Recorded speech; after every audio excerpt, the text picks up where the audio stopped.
The Yetzer Hara has many soldiers. Main soldier is called Amalek. Amalek is not some angel. Amalek is actually a person. It's many persons. It's many people. Sometimes they're Jewish, sometimes they're not Jewish, sometimes they're male, sometimes they're female, sometimes they're your relative, sometimes they're somebody you don't even know. Why is Amalek somebody? Amalek is somebody that's there to cool you off. Meaning, you're hot for doing tshuva, you want to change, you want to do something to get closer to HaKadosh Baruch Hu. Amalek is somebody that says, no, come on, stop being a fanatic. Stop being overly religious. What, are you going to keep Shabbat now? What, did you become a rabbi? Nah, this guy Yaron, he's a machmir. He's stringent. That's the funniest thing in the world, by the way, when people call me stringent. I think in the 5-6 years that we've been doing shiurim, I don't think I've ever taught one stringency. Everything that we teach is basic level Judaism. Meaning Aleph Bet.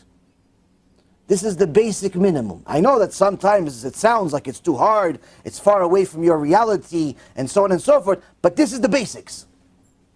This is actually the basics. This is the basic minimum of minimum. Stringencies we don't teach. Why? I don't think stringencies are even relevant to this generation.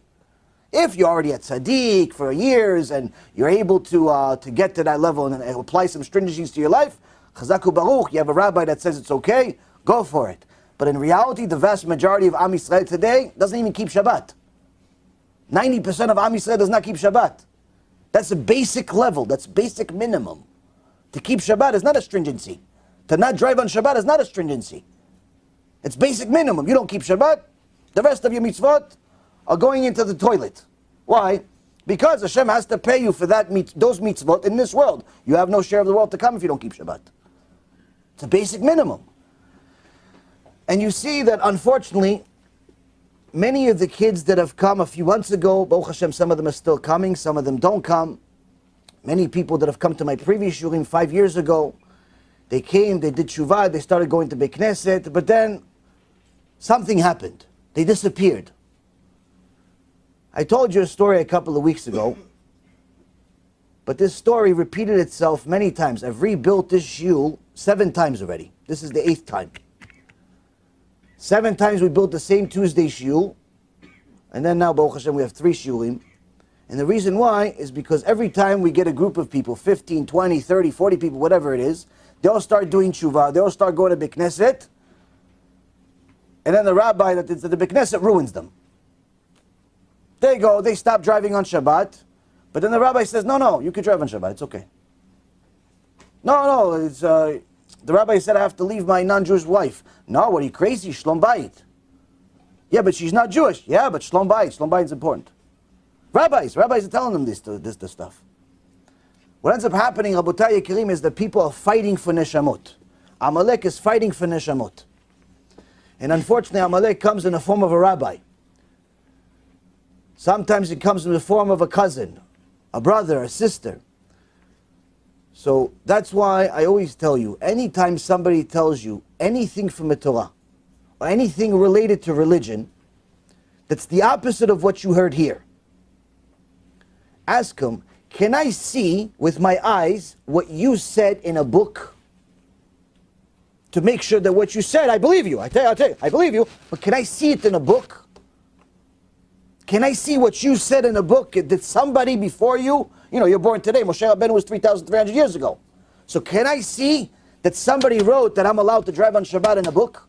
Can I see that I'm allowed to be with a boyfriend in a book? Because you're saying it's allowed, and this crazy Rabbi Yaron is saying it's not allowed. So there's a machloket. He, in a shiur, he provided a source. He provided a page number, he provided a name of a book. So he had a source. Do you have a book that contradicts it? Or is it just your word? If it's just your word, do me a favor, take that word, put it in the toilet with the rest of the waste. Why? If it's not in a book, it's not part of Judaism. And if you're mentioning anything related to Torah, you must mention a source. Why? We need to know it came from Moshe Rabbeinu at Mount Sinai. That's what the Mishnah in Pirkei Avot, chapter 6 says. Every single time you say Divrei Torah, you have to say it in the name of who said it. If it's your rabbi, if it's your rabbi's rabbi, where did he get it? What book did he read it from? Where's the source there? If it's in a book, okay, then I could say, okay, what book is it in? Oh, it's in a recent book that was written, let's say, 5 years ago. So in that year, that book that was written 5 years ago, they also wrote a source.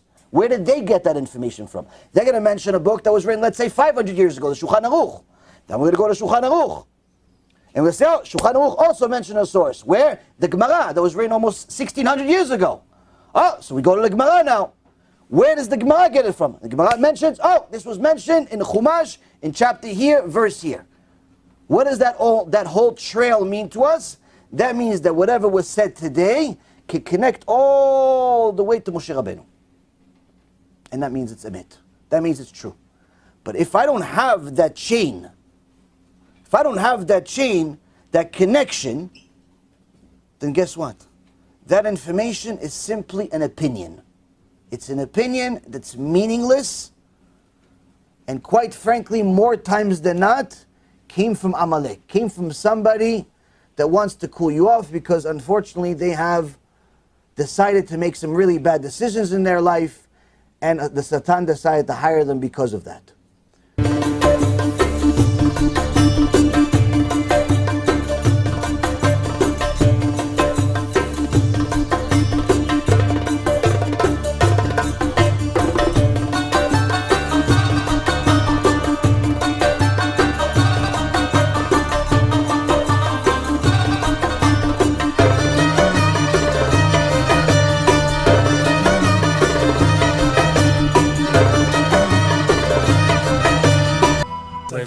אני מברך את הרבנים,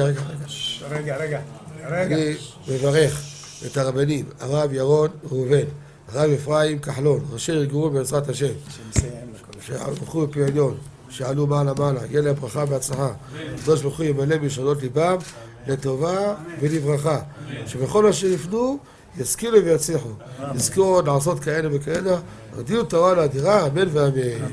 בעזרת השם רשת בכל הארץ.